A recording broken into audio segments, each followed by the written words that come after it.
प्यारे विद्यार्थियों और मित्रों, आप सभी का मेरे YouTube channel Uma literature academy पर बहुत बहुत स्वागत है। आज हम लोग पढ़ेंगे आश्रम व्यवस्था। हम देखेंगे कि हमारे पूर्वजों ने समाज का नियोजन कुछ ऐसे किया था, कुछ ऐसी व्यवस्थाएं बनाई थी जिससे प्रत्येक व्यक्ति अपने सही मार्ग पर चलकर सही तरीके से जीवन यापन कर सकता था। आपस में टकराव या अराजकता का माहौल जिससे नहीं बनने पाता था।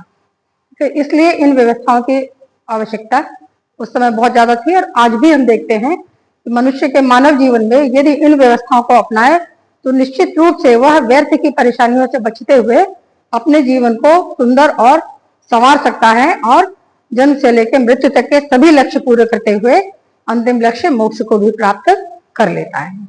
तो इन्हीं सभी व्यवस्थाओं के अंतर्गत बहुत सी संस्थाएं हमारे पूर्वजों ने बनाई, जिनमें एक व्यवस्था है, एक संस्था है आश्रम व्यवस्था। ठीक, तो आश्रम व्यवस्था के अंतर्गत 4 स्टेप होते हैं जिनको हम लोग देखेंगे बारी बारी। पहले तो इसका अर्थ समझ लेते हैं। आ धन श्रम बराबर आश्रम, यानी जिन आयु के जिन वर्गों में या जिस स्थान पर जिस समय में हम आकर श्रम करते हैं। कौन सा श्रम करते हैं? जो हमारे लिए उचित और आवश्यक होता है। ऐसे श्रम को जब आकर करते हैं तो हमारे शब्द बनते हैं आश्रम। इसीलिए इस सुंदर व्यवस्था को नाम दिया गया है आश्रम व्यवस्था, जो मानव जीवन से बहुत गहरा संबंध रखती है। तो इसमें 4 आश्रम होते हैं। पहला है ब्रह्मचर्य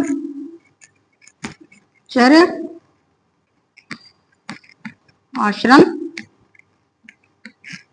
दूसरा है गृहस्थाश्रम,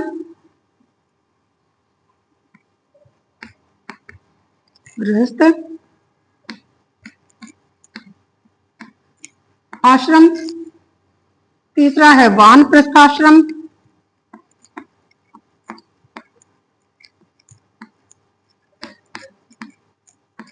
और चौथा है संन्यास आश्रम। संन्यास आश्रम, इन सबकी आयु वर्ग भी योजना की गई है कि इनकी सबकी आयु वर्ग भी अलग अलग रहे। जन्म से 25 वर्ष तक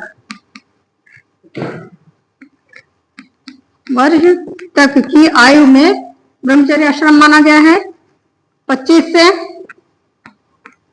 50 वर्ष तक गृहस्थाश्रम माना गया है। 50 से 75 वर्ष तक वानप्रस्थाश्रम और 75 वर्ष से 100 वर्ष अथवा मृत्यु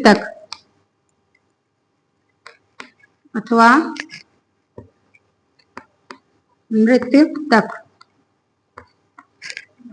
तो ये चारों आश्रमों की नियोजना इस तरह से की गई है आश्रम व्यवस्था के अंतर्गत। ये है आयु, ये हमारी है आयु।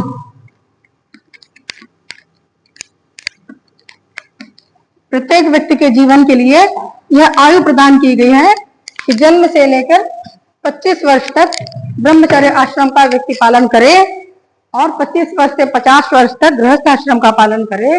50 वर्ष से 75 वर्ष तक वानप्रस्थ का सेवन करे और फिर संन्यास आश्रम का सेवन 75 वर्ष से अपनी मृत्यु तक वह संन्यास आश्रम का सेवन करता रहे। तो ये 4 भाग जीवन के हैं जिनको हमने 4 आश्रमों में बांट दिया, हमारे पूर्वजों ने बांट दिया है ताकि हम सबका जीवन सफल, सुखी और स्वास्थ्यपूर्ण बना रहे, समाज में अराजकता न फैले और मानव जीवन बहुत सरलता से भौतिक से आध्यात्मिक की तरफ या बिंदु से लक्ष्य की तरफ, जन्म से मोक्ष की तरफ पहुंच जाए। इन सभी रास्तों पर चलने से पहुंच जाता। तो अब हम यहाँ पहला देखते हैं, ब्रह्मचर्य आश्रम। ब्रह्मचर्य इति, ब्रह्म के मार्ग पर चलने वाला। अब ब्रह्म कौन है? ब्रह्म ज्ञान है, ठीक है। ब्रह्म ज्ञान होता है, तो दो शब्दों से मिलकर बनता है ब्रह्म और चर्य। ब्रह्मचर्य अर्थात विचरण करना, चलना। चर्य मीन्स चलना, और ब्रह्म माने महान या ज्ञान।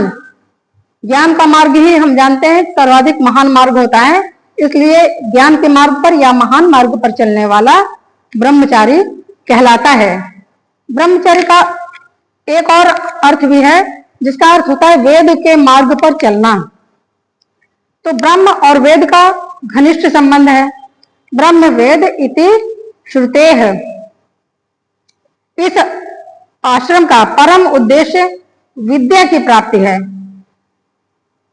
ब्रह्मचर्य आश्रम का परम उद्देश्य क्या है? विद्या की प्राप्ति है। विद्या कितने प्रकार की होती है? दो प्रकार की होती हैं संसार में, परा विद्या और अपरा विद्या। परा और अपरा विद्या। परम सत्य का नाम परा विद्या है, तथा इससे अक्षर ब्रह्म का ज्ञान होता है। जो परम सत्य है उससे ही अक्षर ज्ञान की भी, अक्षर ब्रह्म की भी उत्पत्ति। अक्षर को ब्रह्म कहा गया है। अक्षर मतलब जिसका कभी नाश ना हो। क्षर मीन्स नष्ट होने वाला, अक्षर मतलब शाश्वत रहने वाला, जिसको कभी नष्ट ना हो। तो अक्षर ब्रह्म का ज्ञान हमको किससे होता है? परा विद्या से होता है। और जो अपरा विद्या है, अपरा विद्या के अंतर्गत चारों वेद तथा वेदांग आते हैं। वेदांग हमारे 6 हैं, शिक्षा, कल्प, व्याकरण, निरुक्त, छंद और ज्योतिष। ये 6 भाग जो हैं ये वेदांग है, अर्थात वेदों को समझने के लिए इन 6 भागों को पढ़ना आवश्यक होता है। ये सब अपरा विद्या कहते हैं, इनका ज्ञान अपरा विद्या कहलाता है। और यह बात हमें कहाँ लिखी मिलती है? मुंडकोपनिषद में, ठीक है। यह वाचक ज्ञान भी है। यह ज्ञान वाचक अर्थात गुरु के द्वारा शिष्य को वाचन करके सुनाया गया है, बोलकर सुनाया गया है, वाचक ज्ञान भी है। इससे बुद्धि का ईश्वर विषयक परिष्कार होना माना गया है। ये जो परा और अपरा विद्या है, परा तो परब्रह्म है, सत्य है, जिससे अक्षर ब्रह्म का ज्ञान होता है, और अपरा विद्या भी वाचक विद्या है, जिससे ईश्वर का, ईश्वर विषयक परिष्कार होना, यानी हम ईश्वर कौन है, हम कौन है, कहाँ से आए हैं, कहाँ जाएंगे, और ईश्वर कौन है जिसको हम ईश्वर मान रहे हैं, आखिर वो है कौन, उस तत्व को जानने का साधन हमारे पास यही है, वेद और वेदांग, ठीक है। अर्थात ब्रह्मचर्य में तप और संयम द्वारा, इसका अर्थ होता है कि जब ब्रह्मचर्य आश्रम का सेवन करता है बालक, उसकी उम्र कितनी है? 0 से 5, 6, 7, 8, 9, 10 साल के बाद जब भी वो गुरुकुल पढ़ने जाता है, घर से कुछ अक्षर सीखकर माता पिता उसका नाम लिखाते हैं, जब विद्यालय में, जब गुरु के सानिध्य में हो जाता है, तब उसकी वहां पर पढ़ाई स्टार्ट होती है। और ब्रह्मचर्य आश्रम में तप और संयम द्वारा ही विद्या अर्जन की प्रस्तावना की गई है। वहां पर विद्यार्थी का मौज मनोरंजन नहीं होता है, बल्कि तप और संयम द्वारा, यानी अपनी इंद्रियों पर वो संयम रखे, अपने चरित्र का निर्माण करे। तप का मतलब यहाँ पर है कि वह कठिन परिश्रम से, खूब मेहनत से अपनी विद्या को पढ़े, जो उसे पढ़ाया जाए उसे पढ़े, वही उसका तप है। गुरु के बताए हुए कार्यों को करना ही उसका तप है।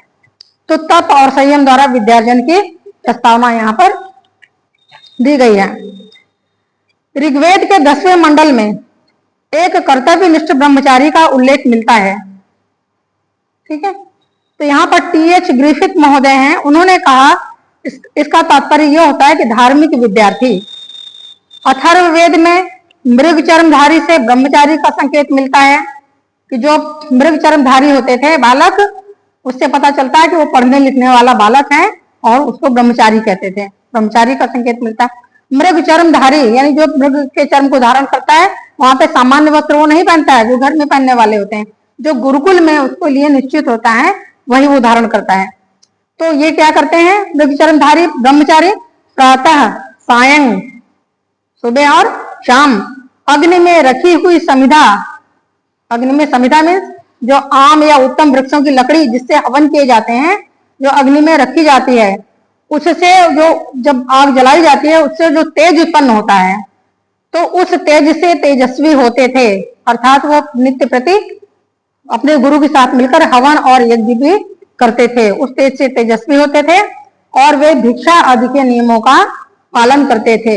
आजकल की भीख मांगने जैसा नहीं है, यह उस समय के सिलेबस में बताए हुए कोर्स का एक हिस्सा होता था, जिसमें भिक्षाटन करने ब्रह्मचारी जाते थे समाज में, और क्योंकि समाज के ही बालक आते थे पढ़ने, इसलिए प्रत्येक माता पिता बटुक को या ब्रह्मचारी को अच्छी से अच्छी भिक्षा अवश्य ही देते थे, जो भोजन के रूप में होती थी, कच्चे या पक्के, ठीक है, आटा दाल चावल आदि के रूप में, ठीक है, देते थे।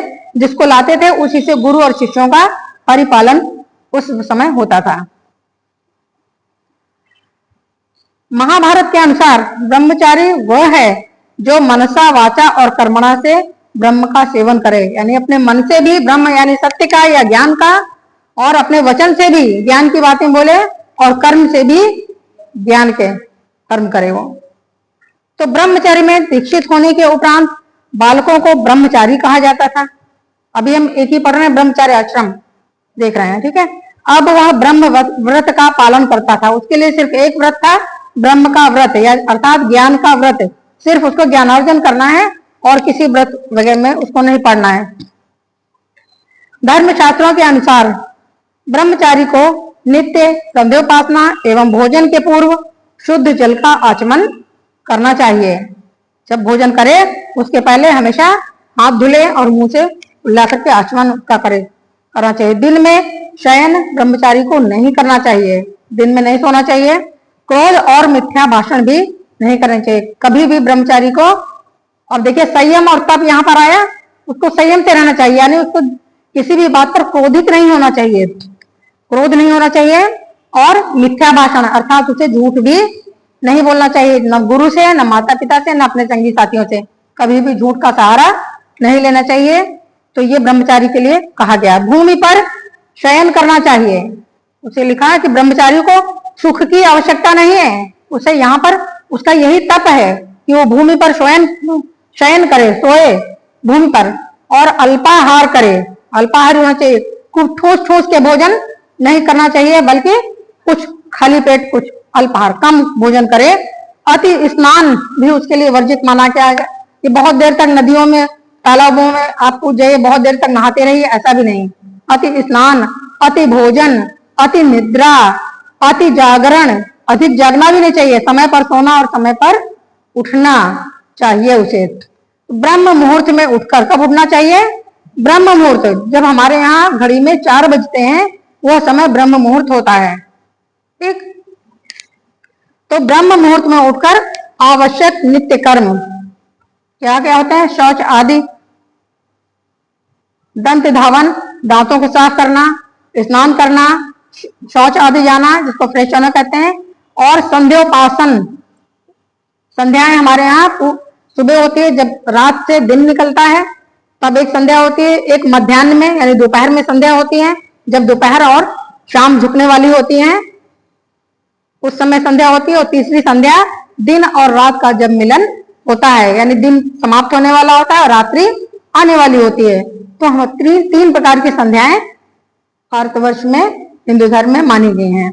तो संध्योपासन, ईश स्तुति, ईश्वर का की प्रार्थना करना, ईश्वर को प्रणाम करना, उनको धन्यवाद देना या उनसे प्रार्थना करना, और योगाभ्यास।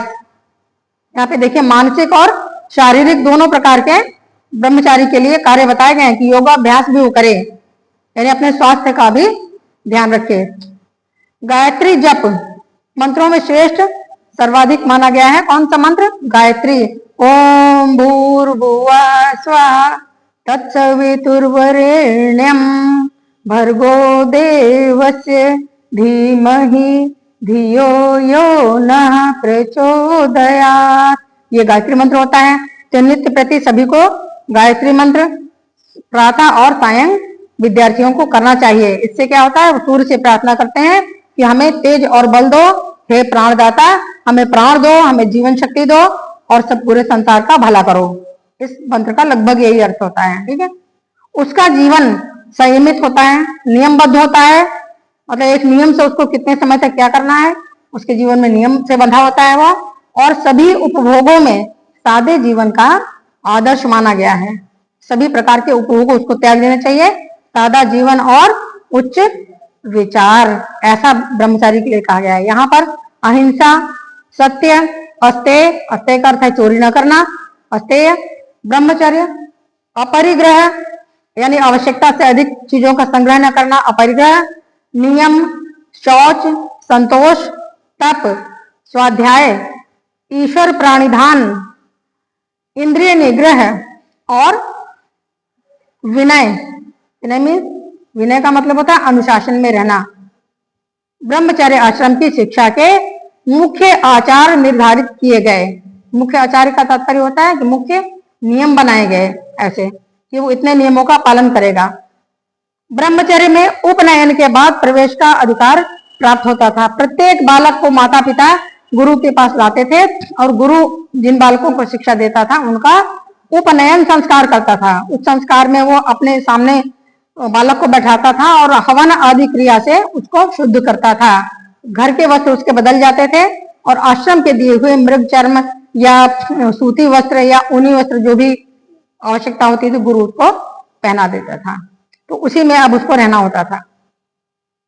शूद्र वर्ण के लिए इस संस्कार का निषेध था, तथापि फिर भी गुरु को यह अधिकार था कि वो किसी का भी उपनयन कर दे। गुरु चाहे तो किसी शूद्र बालक को भी, यदि वो उससे स्नेह रखता है, उसको लगता है कि ये प्रतिभाशाली है, तो उसका उपनयन कर सकता था। उपनयन एक प्रकार की दीक्षा ही है कि इसके बाद ही कोई पढ़ाई हो सकती थी। ठीक है, वैदिक युग में स्त्रियां भी ब्रह्मचारिणी होती थी।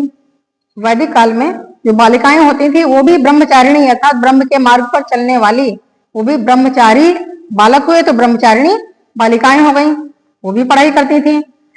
किंतु स्मृतिकारों ने, जब स्मृति युग आया, वैदिक काल में तो शिक्षा का खूब प्रावधान था, बालिकाएं भी शिक्षा ग्रहण करती थी और बालकों के समान ही वो भी माता पिता की तरफ से स्वतंत्र होती थी, उन पर ज्यादा बंधन नहीं थे।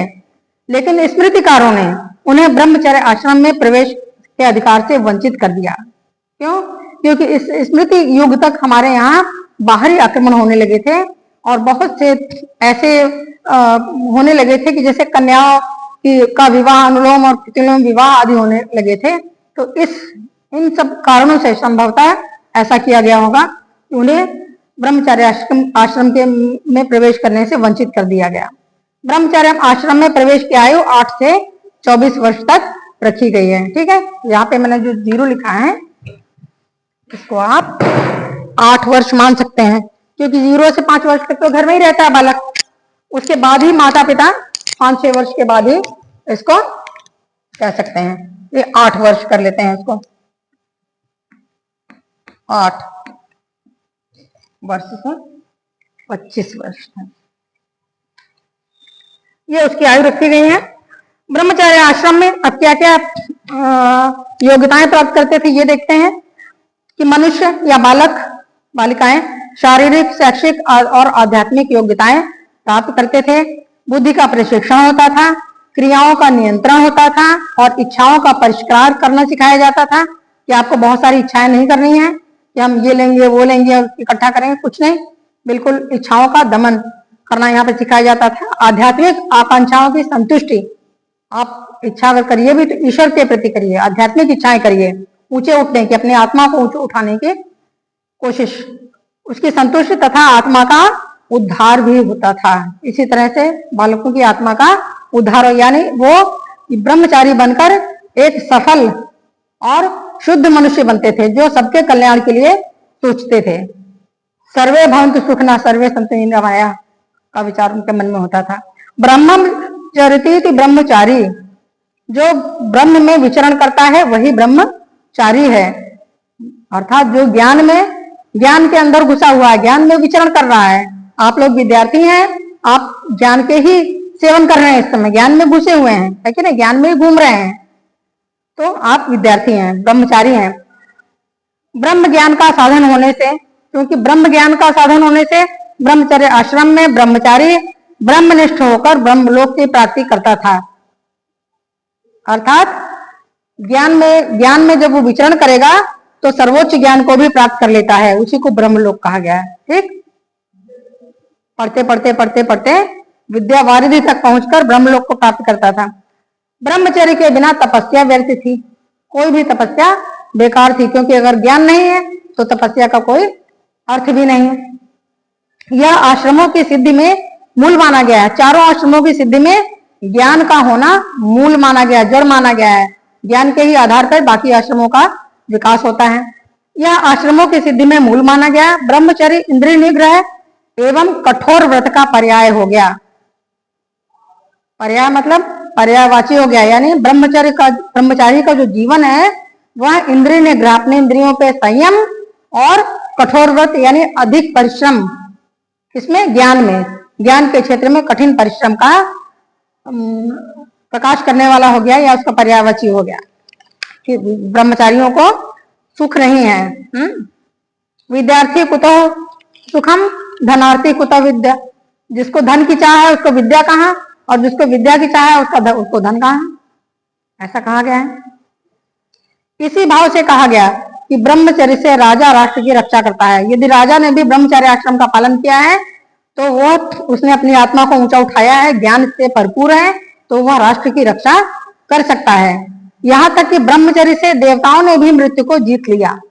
इस ब्रह्मचर्य आश्रम के पालन से देवताओं ने भी मृत्यु तक को जीत लिया। उनको ज्ञान हो गया कि देवता अमर हो गए, उनको मृत्यु का भय नहीं रहा, वो अमर हो गए।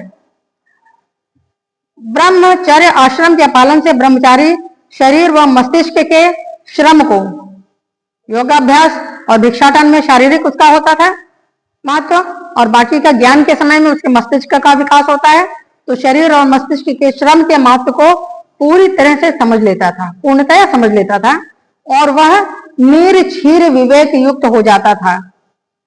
नीर-क्षीर विवेक का मतलब है जैसे हंस दूध और पानी को मिला दीजिए, वो दूध पी लेगा और पानी छोड़ देगा, ये होता है विवेक। नीर क्षीर, दूध और पानी को अलग अलग कर देना, ये किससे होता है? ज्ञान के विवेक से ही संभव हो पाता है, जो बालक में ज्ञान प्राप्ति से ब्रह्मचर्य आश्रम के सेवन से आ जाता था। भौतिक जीवन के साथ साथ आध्यात्मिक जीवन के मूल्यों से भी परिचित हो जाता था। ब्रह्मचर्य आश्रम में सा विद्या या विमुक्तये के लक्ष्य की प्राप्ति के लिए प्रयत्न किया जाता था कि विद्या वही है जो मनुष्य को मुक्त कर दे। सा विद्या या विमुक्तये मतलब जीवन में ही व्यक्ति मुक्त हो जाता है, उसके लिए मरने की जरूरत नहीं होती है, बौद्धिक मुक्ति उसको मिल जाती है, वो ज्ञान हो जाता है उसको प्रत्येक वस्तु का। ठीक, तो ये हमारा हुआ ब्रह्मचर्य आश्रम। अब आते हैं गृहस्थ आश्रम पर। आर्य ऋषियों ने गृहस्थ आश्रम को अन्य आश्रमों की तुलना में अधिक महत्व दिया है। सेकंड है जो कि हमारा 25 से 50 वर्ष की आयु उसके लिए आदर्श मानी गई है। आगे पीछे हो सकते हैं 2-4 वर्ष, लेकिन मुख्य रूप से यही मानी गई। मनु का कथन है कि जिस प्रकार समस्त प्राणी अपने जीवन के लिए वायु पर आश्रित हैं, है कि नहीं? वायु मीन्स ऑक्सीजन, सांस हम एक सांस लेते हैं, अगर दूसरी सांस नहीं ले पाए तो हम मृत माने जाते हैं, है ना? तो जिस प्रकार समस्त प्राणी वायु पर अपने जीवन के लिए आश्रित होते हैं, उसी प्रकार अन्य तीनों आश्रम ब्रह्मचर्य, वानप्रस्थ और संन्यास आश्रम गृहस्थ आश्रम पर आधारित हैं। यानी सबसे बड़ा समावर्तन संस्कार के पश्चात ब्रह्मचारी जब पढ़ाई लिखाई हो चुकती है, तो दीक्षांत समारोह वर्तमान में जैसे होते हैं, तो उसी तरह समावर्तन संस्कार होता था प्राचीन काल में, जब विद्यार्थी पढ़ाई अपनी पूरी करके अपने घर की तरफ लौटता था, और जहां माता पिता उसका वर या सुंदर कन्या जो भी होता था, बालक बालिका, उस हिसाब से देखकर उसका विवाह करते थे और उसे गृहस्थ आश्रम में प्रवेश करवाते थे। ठीक है, तो विवाह के उपरांत ये जो ब्रह्मचारी है, ब्रह्मचारी का गृहस्थ जीवन समावर्तन संस्कार के पश्चात ही प्रारंभ हो जाता था, और विवाह के उपरांत वह ब्रह्मचार्य आश्रम में प्रविष्ट करता था। और जब विवाह हुआ तो मानव एक से दो हुआ, यानी पति और पत्नी हुए, पत्नी और पति हुए, ठीक तो हुए। तो अब पति पत्नी इस आश्रम में परस्पर सहयोग करते हुए धर्मानुसार व्यवहार करते थे। जैसा उनको सिखाया गया था, ज्ञान दिया गया था ब्रह्मचार्य आश्रम में, वैसा ही धर्मानुसार व्यवहार करते थे। व्यास का कहना है कि गृहस्थ आश्रम का पालन करने वाले को अपने ही घर में कुरुक्षेत्र, नैमिषारण्य, हरिद्वार और केदारनाथ तीर्थ की प्राप्ति हो जाती है। उसको कहीं किसी तीर्थ यात्रा करने की आवश्यकता नहीं है, वो घर में ही सब कुछ प्राप्त कर लेता है गृहस्थ वाला व्यक्ति। गृहस्थ आश्रम में रहकर गृहपति व्यक्तिगत, सामाजिक, धार्मिक, नैतिक, आर्थिक आदि विभिन्न प्रकार के कर्तव्यों का पालन करता है। मनु के अनुसार गृहस्थ धृति, क्षमा, दम, अस्तेय, शौच, इंद्रिय संयम, ज्ञान, विद्या, सत्य और क्रोध त्याग 10 धर्मों का पालन करता है। क्रोध का त्याग कर देता है, स्वच्छ रहता है, धैर्य धारण करता है, सबको क्षमा करता है, किसी का दमन नहीं करता है, चोरी नहीं करता है, इंद्रिय संयम रखता है, ज्ञान की प्राप्ति बराबर करता है, विद्याओं की प्राप्ति करता है, सत्य बोलता है और क्रोध का त्याग करता है। गृहस्थ आश्रम में भी यह धर्म के 10 लक्षण माने गए हैं जिनका सेवन गृहस्थ करता है। गृहस्थ का एक कर्तव्य प्रमुख ये भी है कि यथा सामर्थ्य, जिसकी उसकी सामर्थ्य हो, जितने उसके घर में हो जो कुछ, समस्त प्राणियों को अन्न आदि प्रदान करें। आपको बताया कि ब्रह्मचार्य आश्रम में भिक्षाटन के लिए बालक जाते थे, तो वो उनको भी देते हैं, और अन्य जो जीव जंतु पशु वगैरह है उसके साथ में, और अन्य व्यक्ति लोग जो परिवार में हैं उन सबका वो पालन करे, अन्न आदि के द्वारा, भोजन आदि के द्वारा प्रदान करे। केवल अपने लिए भोजन बनाना उसके लिए अनुचित माना जाता था। ब्रह्म मुहूर्त में उठकर गृहस्थ को धर्म और अर्थ की प्राप्ति के उपाय सोचने चाहिए। गृहस्थ आश्रम में धर्म के साथ क्या जुड़ा? अर्थ यानी धन प्राप्ति के उपाय भी, क्योंकि उससे परिवार को चलाना भी है, इसलिए धर्म के आधार पर। अब अर्थ की प्राप्ति अपराध द्वारा नहीं की जा सकती है, चोरी या डकैती द्वारा नहीं की जा सकती है, वह नियम से, सही कार्यों को करने से ही प्राप्त हो सकता है। तो धर्म और अर्थ की प्राप्ति के उपाय सोचने चाहिए। कौटिल्य कहते हैं कि अपने धर्म अनुसार अपनी जीविका चलाना। यहाँ पर कौटिल्य का आशय वर्ण धर्म से है कि अपने वर्णों के अनुसार जो भी आपका कार्य हो उससे अपनी जीविका चलाना। विहित विधि के अनुसार विवाह करना, यानी शास्त्रों में जो विधि बताई गई है उसके अनुसार ही अपने विवाह करना। अपनी भार्या से ही संबंध रखना, भार्या अर्थात स्त्री से संबंध रखना, अपनी ही स्त्री से, दूसरों से स्त्री को माता समान समझना। देवता, पितरों, अतिथियों और भृत्यों, नौकर चाकर को संतुष्ट करने के उपरांत अवशिष्ट भोजन को ग्रहण करना गृहस्थ का प्रमुख धर्म है। यानी इतने लोगों को भोजन देकर तब अंत में जो बचा हो उसको गृहस्थ भोजन करे। तो गृहिणी के लिए तो विशेष रूप से यह था कि सबको भोजन कराने के पश्चात ही वो भोजन करे। अब महाभारत में गृहस्थ के कुछ प्रकार बताए गए हैं, 4 प्रकार बताए गए हैं। कुसूल धान्य, जो 6 कर्मों का पालन करते थे, यजन, याजन, अध्ययन, अध्यापन, दान और प्रतिग्रह, दान देना, दान लेना, जो ब्राह्मण के कर्म है। एक तो इनको कहते थे कुसूल धान्य। कुंभ धान्य वर्ग के जो गृहस्थ होते थे वो अध्ययन, यज्ञ और दान का संपादन करते थे। तीसरे अश्वस्तन, ये गृहस्थ अध्ययन और दान में निष्ठ होते थे। और चौथे थे कपोती माश्रित, इन गृहस्थों की रुचि केवल स्वाध्याय में थी। तो ये प्रकार के बनाए, और भी कई प्रकार के गृहस्थों का बताया गया है। अब इनका महत्व, इसको यहीं पे खत्म कर दें। देखिए, चलिए, तो आज यहीं तक है। धन्यवाद। इसका अगला भाग आप